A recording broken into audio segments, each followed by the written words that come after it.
It's kind of like American jury duty, except for instead of that, you go pick up poop, and it's a shorter service. Welcome to If I Were King, the podcast where two friends somewhere on Earth talk about the New World Order and other things, including, but not limited to, the lizard people. Let's open up with you, Paul. So, if I were king, I would assign my war general, Norman, to stage a coup, and we would install a puppy state. And you might be thinking I'm in a puppet state, but that is not what I meant. This is a play on words that we're going to take way too seriously. And in our puppy state, I would be the true king, but for appearances and to do most of the work, we would have a figurehead leader that would be a newborn Siberian husky, henceforth called the Emperor. I have a lot of questions, Paul. So number one, the puppy state. Where's our state? In the U.S., we're gonna do a coup, and I don't think this state is gonna take off. You haven't heard about how it works yet. Okay, Paul, I'm intrigued. Tell me, how is the puppy state work? Yeah, so basically, under the law of the puppy state, there's a lot of new laws. There's going to be new ways that the legislative system works. Life in the puppy state is going to be pretty chaotic, and there's going to be some weird practices. But for example, under law of the puppy state, if the emperor ever barks at you, you're sent straight to the gulag without parole or chance at bail. So no matter who you are, you can go straight to the gulag if the emperor barks at you. So if the Siberian puppy husky barks at you, is it in like a loving bark or just all barks? Just all barks, man. Who takes care of the puppy then? So that I came up with an excellent solution for. So basically what's going to happen is a random citizen will be selected every day to go pick up the emperor's poop, and this is called poop duty. It's kind of like American jury duty, except for instead of that, you go pick up poop, and it's a shorter service. The random and lucky individual will select them one day before poop duty, and they'll fly immediately to the capital after selection. Where is our capital? Well, it's still DC, but the dog's going to live in the White House. You're going to take care. You're taking the entire United States of America.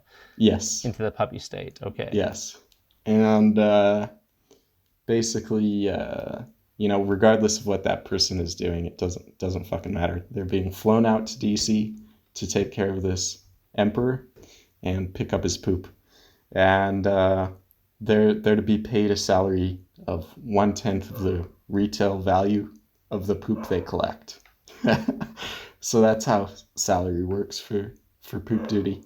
And afterwards, we're going to tell them to find their own damn way home and drop them outside of the White House with a bag of poop and a retail price tag.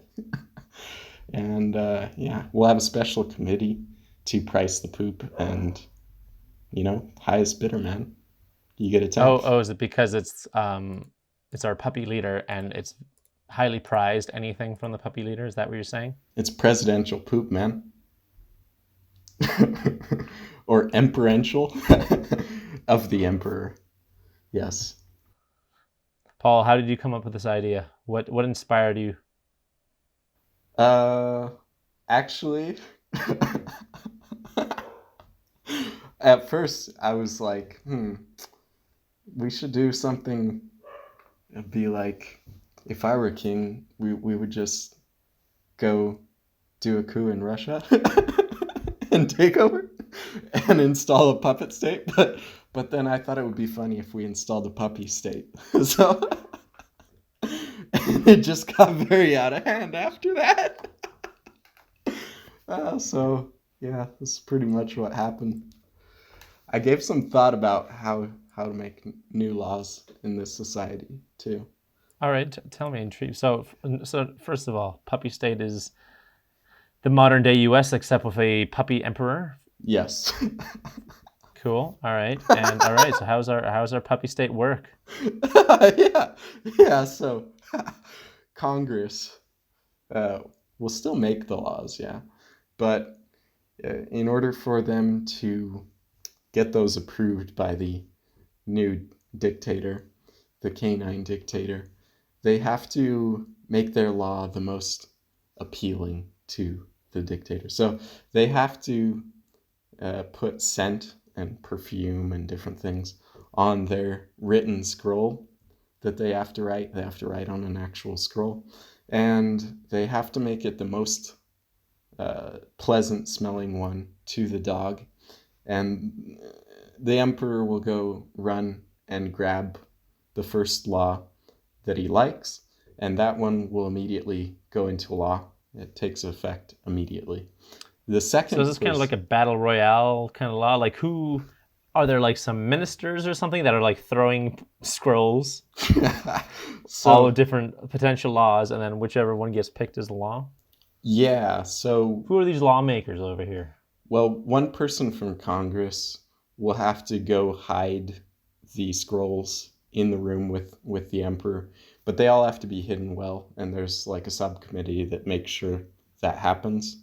And then So in this puppy emperor world, the United States government is more or less intact still somehow, but instead of a president, there's a puppy who has every act is a veto. Every act is a it's like a presidential order or whatever.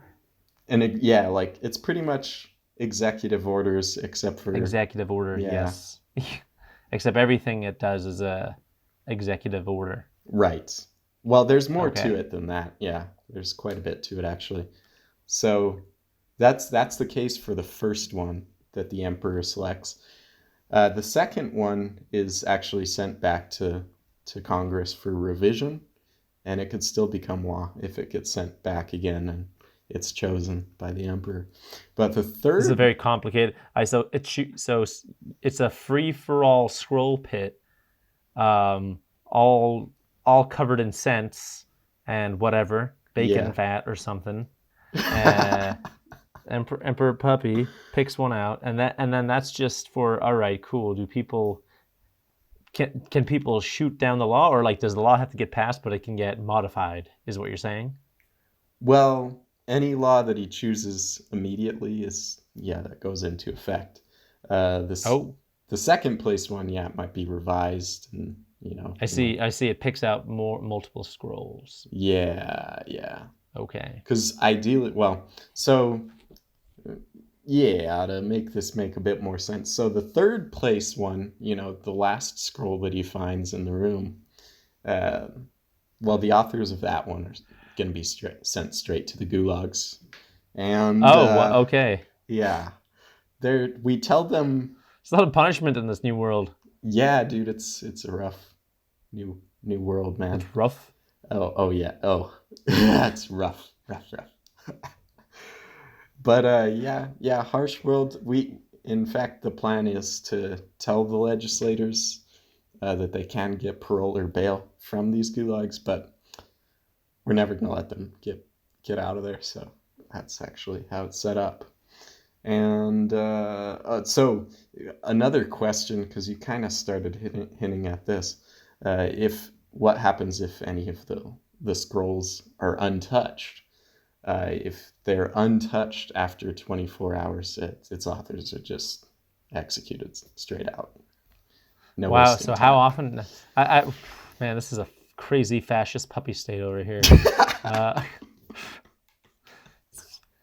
Like how many law? What, Paul? You're killing your own government, man. This society would perpetually be voting for new people. Okay, all right. So what's the advantage of being in the government? They must have puppy princely powers to govern. Honestly, what's the motivation, Paul? The motivation is just you don't have to be one of the citizens who lives in this totally crazy society decided by a puppy. I see. Well, you I have see. to So live in they it, can but eat. They get to eat a regular meal basically if they're part of the government because the rest of the country is in chaos. yeah, basically everything else is just It's run by a puppy. gone to shit. So whatever law they want to pass is, they've got a pretty good chance if you make it smell good. You just gotta be the best So perfumist, it's a man. lot of desperate people who are looking for office. They're like, if my scroll is picked, it's going to be better for everybody. If not, I'm probably dead. Yeah. Dead or gulag.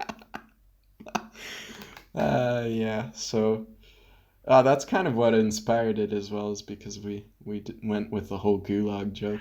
So I was it got me on the topic of Russia, and then it just went really out of control after that. And some people might think that, like marijuana or something was involved in the creation of this. It was not. This is just me. So, yes, So sir. what you would change in the world is you would replace your president with a puppy. Fuck yeah. And create a society built around that. It'll be all right, man. I'm for puppy dictatorship. I think a lot of people would vote puppy in, and the puppy would never leave. Well, the thing is, the problem that you run into in this society is that, you know, decision laws are being written essentially by the best perfumist, whoever can make stuff smell the best. You know, they're gonna get all of their laws passed very consistently. So I don't know what the perfume lobby wants in this country, but we're getting whatever the fuck they want. Tell you that much. Yeah, it was, food scientists, they're going to be in high demand. Yeah, that's for sure, man. Whoever can make a scroll smell the best is basically the best representative of Congress. Yeah. I have a question, Paul. Do you like liquid smoke? Are you a fan? You mean like vaping? No, liquid smoke, as in like, smoked flavor, but like in a liquid, like you would to make like barbecue stuff. Have you never bought liquid smoke? I've never heard of this, to be honest. Oh, okay. Well, it's a pretty common thing. I mean, it's in the States. It must be in every store in the States I don't know. if you're Probably. barbecue culture. Yeah, but we Uh, use like a smoker barbecue I smoker, know, yeah. but like it's like if you want to infuse, like when you smoke something, you're drying it out, you're cooking it slowly, you can add it to a sauce, a little bit of liquid smoke or something, or you can add it to like a patty or like a mix to make it like a barbecue flavored smoky thing without actually smoking it. It's a thing. It's basically, it's just a process where they smoke whatever, applewood or whatever. They put it into a process. It condensates, turns into a liquid. They separate out the carcinogens, and then at the end, you have water that's smoke. Hold on. Take a step back there. They separate out specifically the carcinogens. Yeah, because you're burning shit, dude. It's smoke. Yeah, I know, but that's some You can't fucking you can't give people liquid cancer. liquid cancer. How do these geniuses get the carcinogens out of there? That's what I want to know. I don't know. It's probably just like osmosis, man. No, I'm not a food scientist. Bruh, everything's carcinogenic. Life is carcinogenic, Paul. honestly. You know what carcinogens do to you? They kill you. They cause cancer. They cause cancer and then they kills you. And Yeah. after you're dead, you got to have a funeral. And Paul, if I were king, I would basically get rid of funerals. Oh shit, that segue. I would get rid of them, or my rule would be like, none of this commercial business in funerals. You have to keep it in the family or get really creative. All right, but none of this like you pay somebody to this $2,000 box to put a dead body in, and then you pay somebody else even more money to have a party for your dead person, and then you need to buy a spot on a piece of land for, that's taking up space in your city. Funerals are a waste of resources, land, money, and time is what I'm saying, Paul, and that's why I would ban them. It's outrageous. So this is like a very Christian-centered No, thing. no, no. What are you talking about? All cultures have funerals, man. Do they all do the graveyard burial thing? A I think lot, that's very maybe not, Christian. probably not everybody, but most, at most. All right. But anyways, as king, the thing I would do is I'd ban the privatization of the funerals slash like wakes, um, and I'd make the process stay within the family because it's a family cause that needs to be taken care of by the family. That's what I'm saying. All right. Fun fact, actually, Paul, my family, we have like a family grave, which is weird, in Poland, in what Brudnowski Cemetery in Warsaw. So it's like a really big cemetery, super high in demand. We've had it since the 19th century, possibly earlier. So for a very long time, and it's literally owned by the Catholic Church. I don't. It's like a super Polish institution. It's like its own bureaucracy. I was there recently. I had to deal with shit, and it's like they have their own offices and everything. It looks like City Hall, where you're just like if you had to apply for paperwork, they have a whole process.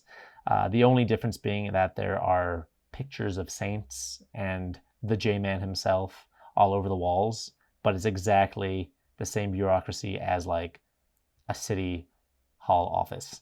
It's terrible. Did you call God the G-man? The J Man himself. The Um, G-man.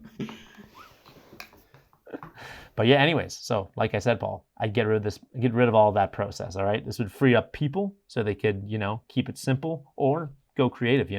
I was always a big fan of, a Viking funeral. Either throw them on a boat, set them on fire, or make a giant pyre and set that on fire. That's a cool way to go. And that's totally, doable within the family. You can get the peeps, you can build a big fire. If that's how you want to remember people, Paul, I'm cool with that. A flaming Um, fireball. exactly. That's a cool way to go.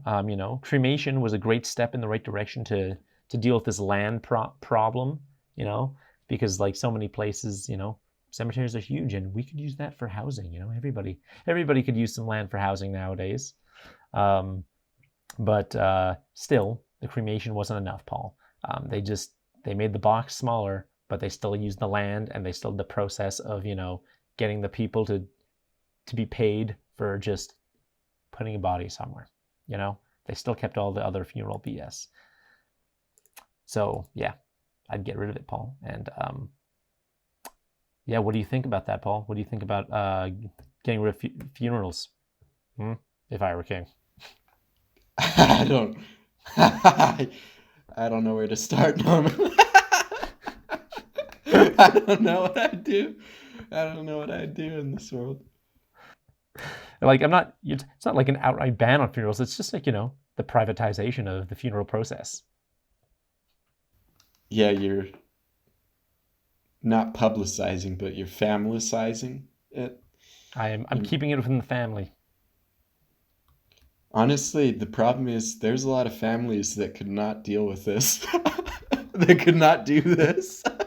It's okay. In my And there'd country, just you'd be get bodies time off. everywhere. You'd get paid time off. You're fine, Paul. You're fine. Okay, you get paid time off. What about here, man?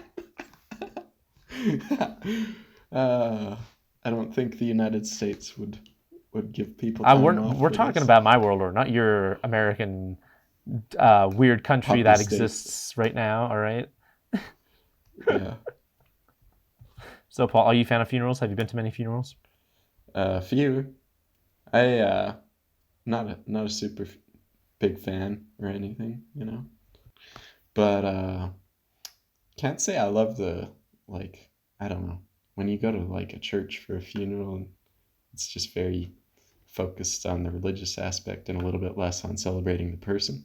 So I can kind of see why a family event would be more of a celebration of them. But that's also kind of my biased perspective. So And you're entitled to your biases, Paul. All right, that's true. Paul. So how would you like to be buried, Paul, or not buried, but dealt with after you pass? I know exactly how I want to be done, so I'm curious. how you would like to be dealt with. Fireball. Giant Fireball. fireball. All right, where? How? Conducted by a Siberian husky in Nebraska. So no, I'm kidding. I You don't want know. to go? Not Nebraska. Definitely not Nebraska. Probably in Spain. That would be cool. I could die in a Yeah. Well, not die, but I could be burned in a fireball in Spain. That would be all right. Okay, like what kind of fire? Like a pyre or what? Like that. Do you want me to throw like fireworks into the do we just set a bunch of wood on the ground, throw your body on it, and throw some gasoline and go boom? Like Would you be happy with that? Homemade bomb type oil and fertilizer in there as well. That'd be all right. Cool. All right, you want to go out with a bang? Oh, hell yeah! All right, so Paul, Big for me, bang. and this is my wish, Paul. So this is on the record. If I die tomorrow, Paul, just throw me into the woods for the wolves, the birds, and the gingerbreads. Let my bones turn back into the nutrients for the soil that they came from. All right, that's how I wish. I want to just back to nature. I actually kind of like that whole where they plant a tree in your ashes type thing, and it's like oh my god, Paul, I have notes on this. So there are companies that do that, that they advertise like, we'll take care of your body. Whatever they do, they like cremate it, compost somehow it, put it into a thing and grow a tree, and then they sell you it. So Paul, capitalist Paul, all right? that's also banned. I thought of specifically of that as well, because I'm like, wow, isn't that cool? That's just a gimmick, all right? Could just make people's families do that to them. Exactly. You can just throw the body in the ground, and plant some trees over it. It'll be great. There'll be so many worms to till that soil. This is surprisingly hippie commune like we're gonna have the commune come together and burn you. Are we making a commune now? Yeah, let's do it. A puppy commune. So yeah, Paul, that's what I'd do if I was king. I'd ban the privatization of funerals, and I'd keep in the family. And the one thing that I foresee coming is that kids are probably going to see a few more dead bodies growing up than they otherwise would as now, because some people are going to be like just throwing that shit in the woods, and some kids are going to be in the woods. They're going to be like, oh shit. Yeah, I was going to say, how are poor people supposed to deal with this? Hey man, you get the time off, you figure it out, all right? That's what my state does, all right? We give you the time off to deal with it. I think part of the problem is, or part of the challenge is, that without it being capitalist, it might be in some way more expensive to deal with the dead body if you don't know what you're doing. Starting a oil and fertilizer explosion. figuring that shit out. Burial related deaths per year. A burial bomb. Well, you know what? Those of money and those of less money, they'll just have to figure it out. But the moral of my story is that a lot of people, especially here in North America, they don't take care of their family, and I would make sure that is something that they have the time for and to do it. So maybe people will. I hope that having this end of life thing will make people think twice about maybe taking care of their parents, and stuff like that a little bit better as they get older, instead of just kind of ignoring them as they do now, Paul. So as king and as autocrat, I am benevolent, okay, even though I am harsh. Okay, man. Hey, I'll run it past the puppy government and see what happens down here in the U.S. Let's see if we can get this shit passed. We'll be back right after this. And we're back. Okay, Paul. Cultural corner. Mine is Costa wine, so it's a bit improvised because Oh, okay. Yeah. All right. Here we go. I could use some wine right now, Paul, because it's hot as fuck. Right on, man. Me too. It's hot. It's sweaty. It actually has rained here recently, which is rare. It's desert. Oh, it rained in Yeah, New it's rained Mexico. almost every day for like several days now, actually. So it's kind of humid. Doesn't that mean like flash flooding for your kind Yeah, over for there? my kind, yeah. No, not really. There's probably some areas that have flooded, and flooding can be bad here because we don't have the infrastructure for it, but nobody does really either, so it's not too surprising. But yes, Norman, for our cultural corner today, I wanted to talk about our experiences in Spain, in the Alpujarras mountain range. Well, I don't know if that's not the name of the mountain range, but it's the name of towns up in the mountain range near Granada. So, Norman, remind us or tell us, I guess, what's Costa wine? What's going on with that? No, fuck you, man. This is your corner. You tell the people what Costa Oh, is. I didn't do much research, so I don't know. It's a wine. it's that's made in the Alpujarras. My the That's what I got. that's my understanding too, man. Is that like old boilas make it and put it into plastic bottles, and then you buy it from them in cute stores, and it's It's fucking delicious. delicious. We bought big bottles of it. They do. They actually. Yeah, they're like they just fill up all like empty like 5 liter olive oil things with It's kind it. of like That's how you that's know it's like legit. that part of Granada, Spain. They have also Lanjaron is there, which is where they make, well, not make, but they bottle a lot of water from up in the mountains. So I think it's similar to those bottles, right? Uh, like let's look at the picture of it because you sent it the other day. Uh, I think it's similar to those big water bottles, right? They're like 2 liter or something like that. I'm not sure. Oh man, those are treasures. These pictures, Yes, treasures. basically. I'm gonna update. I'm gonna update the website with one of these Oh yeah, photos, do it, Paul. man. Basically, what happened, ladies and gentlemen, was we got Costa. Norman got a little bit buzzed off of it, but I got I got plastered.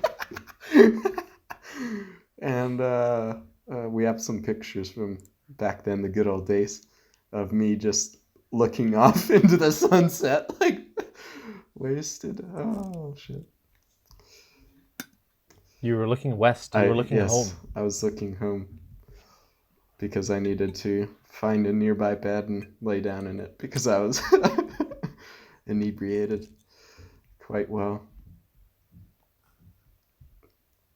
So what you're saying is what you brought to Cultural Corner is you brought no culture. You brought your memories. You didn't do any research, Paul. How dare you? Yeah, I didn't do much research on this one. In that I did no research on this one, but yeah, it's a cultural thing, you know. It's they make wine way up in the hills, and they do a very Spanish thing, which is use like plastic water and olive oil bottles to put it in. And wine is also super Spanish. They make a lot of wine, so that's cultural. It's not as refined and academic as whatever I'm sure you've got going on over there, but it's something. It's not refined and nor academic. It is the complete opposite. Um, so, as you know, I was off visiting some family trip.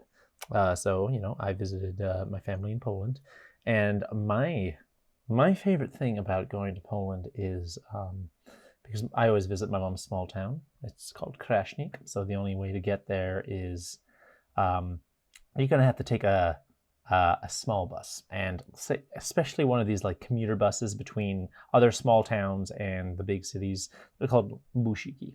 They're basically um, glorified white vans that have seats in them, uh, and I love them. The quality of them vary, but it's the real experience if you go into Poland or like really Eastern Europe, just in general. Is these? these bushiki, where it's just like an old Polish man who retrofitted a van with seats and then runs a little service going between regions, um, usually between rural towns and cities.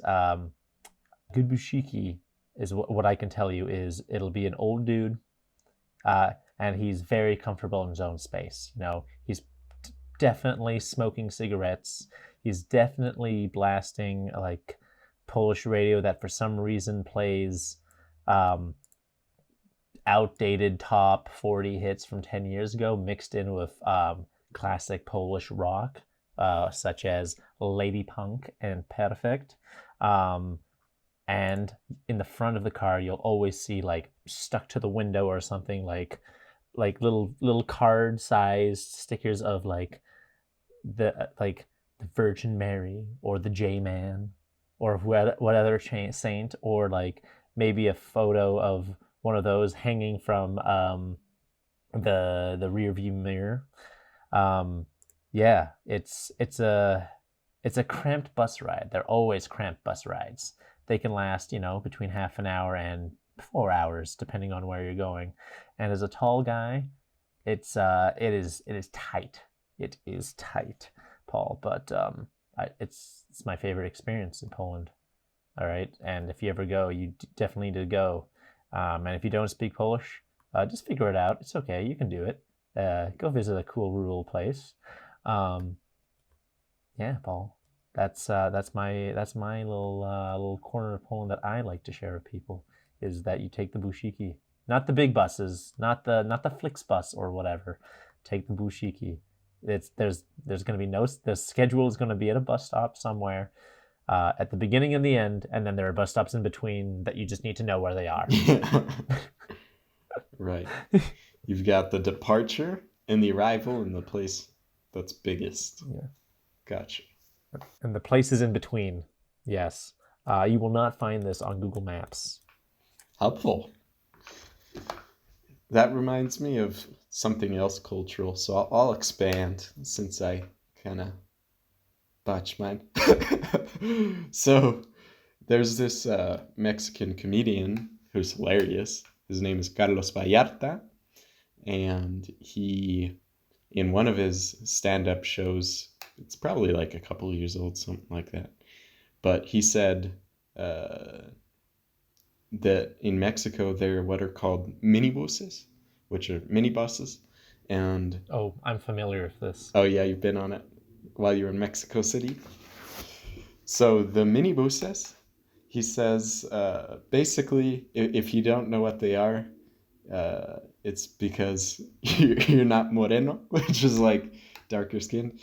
Because he says, basically, a minibus is a bus that takes dark-skinned people from one place to a place with even more dark-skinned people. And basically, when you get on there, it's extremely crowded, and there's about 1 million people smushed onto this microbus. And the driver says, oh, the front of the bus is too crowded, so you need to go get on the back of you need to go climb in through the back door. So you go climb in through the back door and get on. And it's just as crowded back there because he's allowed way too many people onto the bus.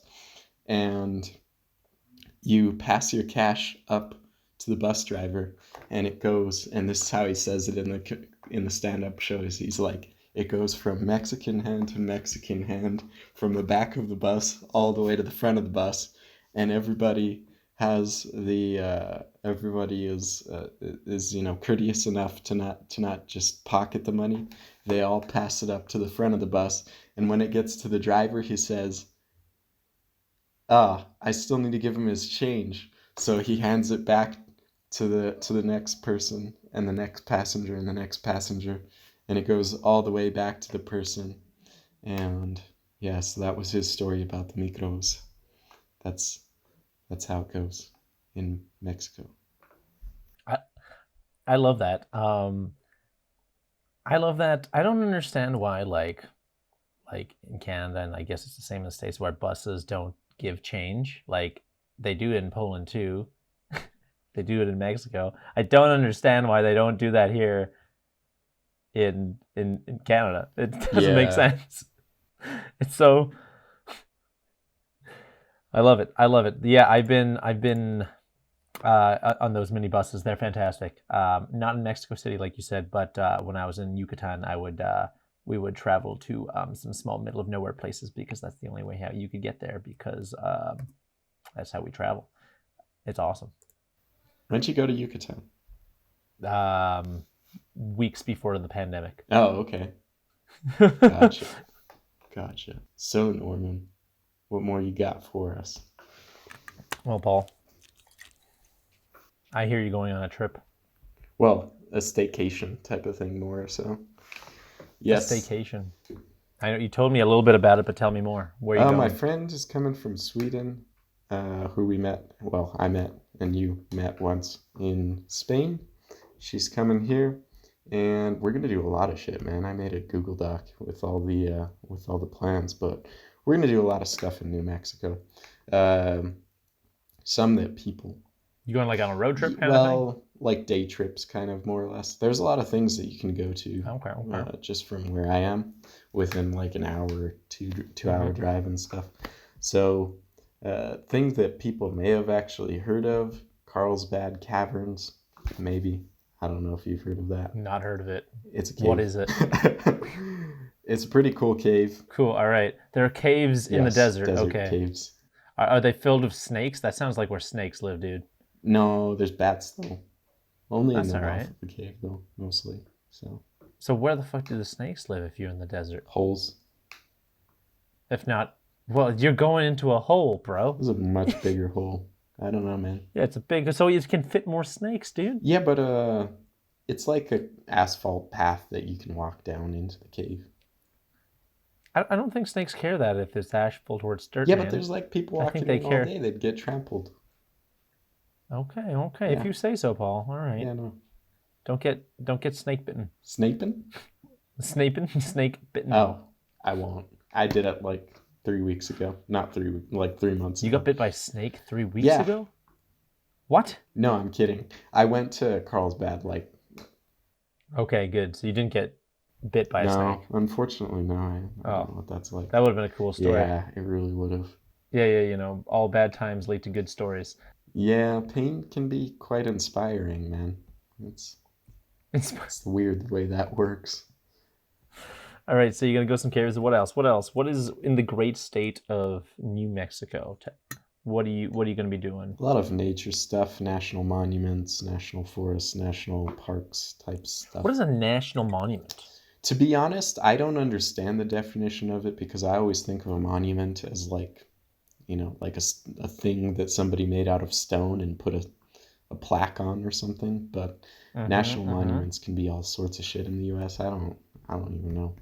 Such as? Well, let's see. Like Bandelier, I think is a national monument. Yes, it is. What is Bandelier? Bandelier National Monument is a place where the Native Americans, a very long time ago, used to have cliff dwellings. So they would essentially build homes in the cliffs, if that makes sense. I think you'd need to see a picture to. Cool, and it's like preserved, and it's like historically preserved. Yeah, it's been preserved. It's a national monument. So, sounds dope. Basically, like a national park, though. I see what I'm saying. But Bandelier specifically, there's like ladders leading up to caves, and that's where they were living in. Where the snakes live. These are snakeless caves again. Once again, They're elevated off the ground. They're like 30 feet in the air. Not 30. I don't think snakes care, dude. I think they know how to climb. Bro, this is like... They can slither their way everywhere. This is sandstone at like straight up and down, like a cliff. I'd be very impressed by a snake that can climb this. Gotta look at pictures to understand. All right, if you say so, man. All right, you're the desert man, all right? So you need a ladder to get up there. Haven't you heard of snakes and ladders, dude? I am actually terrified right now, rethinking about that. So we might die. That's okay, though. We might die. It's fine. Okay, so you're visiting a hole in the ground. You're visiting a hole in the sky. What other holes are you visiting? Holes in the ground, holes in the cliffs, holy sites, probably as well. No, I don't know. We're going to visit Santa Fe, New Mexico, which is the oldest capital city in the United States of America, if I remember correctly. Oh, okay, interesting. This is something I do remember, is that American states have weird capitals that are like in the middle of nowhere and small. Yeah, Santa Fe is smaller than Albuquerque, which is more close to where I live. I live in an outlying area of Albuquerque, which is a city of Walter White in Breaking Bad, of about 1 million people. Santa Fe is probably like 30,000. No, 100,000 maybe. I don't know. 70,000? Something like that. It's small. Okay. It's small. What are you looking forward to most, Paul, about traveling through your home state? Probably just revisiting some places I really like. Valles Caldera is really cool. It's a big volcanic caldera, and it's kind of like, I would say personally that it's like the Grand Canyon of New Mexico in terms of just immense natural beauty and uniqueness. Well, I don't know. There's probably a lot of other calderas, but it's the one that I know about, so it's special. And sounds dope, dude. I love nature volcano things. That sounds dope. Yeah, man. Yeah, so that's what's up. That's what we're gonna be doing. And yeah, man. What about you? I'm gonna be working, dude. 'Cause I got a new job, so technically on probation, so I can't. What do you mean? Take any? What do you mean? What do you mean you're on probation? Oh, with the For the job. first 3 months. Hey, we don't really Yeah. say that in America. Just got out What do of you prison. say? What do you guys say? No, we usually don't use that word for. Usually there isn't a probationary period in the U.S. I think that's pretty rare. I haven't really heard of that very often. I know it exists, but All right, you guys don't have like laws. we have laws. We have too many fucking laws. That's the problem. I think you have. We have too many ineffective laws. That's the problem. Right, you're always on probation in the States. You can get fired at any point for no reason, Yeah, no compensation. pretty much, man. I think it depends on state. Because everything is about states' right in the U.S. And that is full circle, and that is why you need the puppy state. That's exactly right. I'd rather have a completely ironic and chaotic dictatorship that just totally doesn't make sense. That would be the life. No, not really. That'd be fucking crazy and chaotic. But it would make a good book. Can you imagine? The biography of the Emperor Husky. The biography? Yeah. I would read your biography of the Emperor Husky. Thanks, man. I hope other people will read it too. Probably not that many would, but it's okay. Oh well, I mean, if you were king, it would be mandatory reading. So That's true.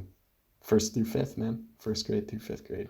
Everybody got to read it. so I expect you to tell me all about your trip next time. Sounds good, man. All your shenanigans. Don't get bit by a snake. If you do get bit by a snake, don't die, so you can tell the story. There's a lot of snakes down there, actually, but Yeah, man, you live in the desert. Don't they have snakes? Isn't that how deserts work? there's a fuckload of snakes. I actually almost stepped on a snake like 3 weeks ago.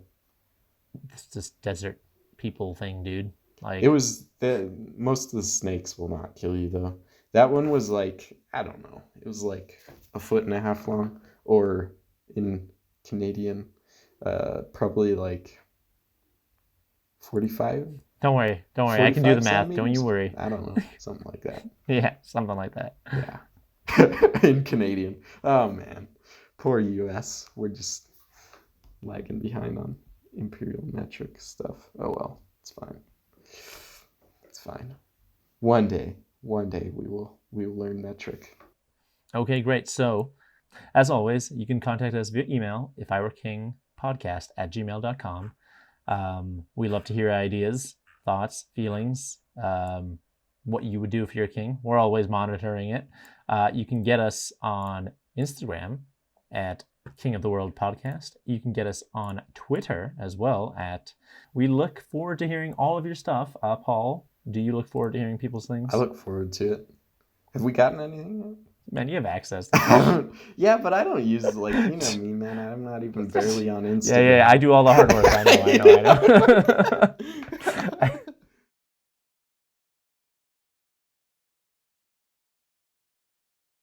1, 2, 3, 4, 5, 6, 7, 8, 9, 10. You were supposed to join in on 5, buddy.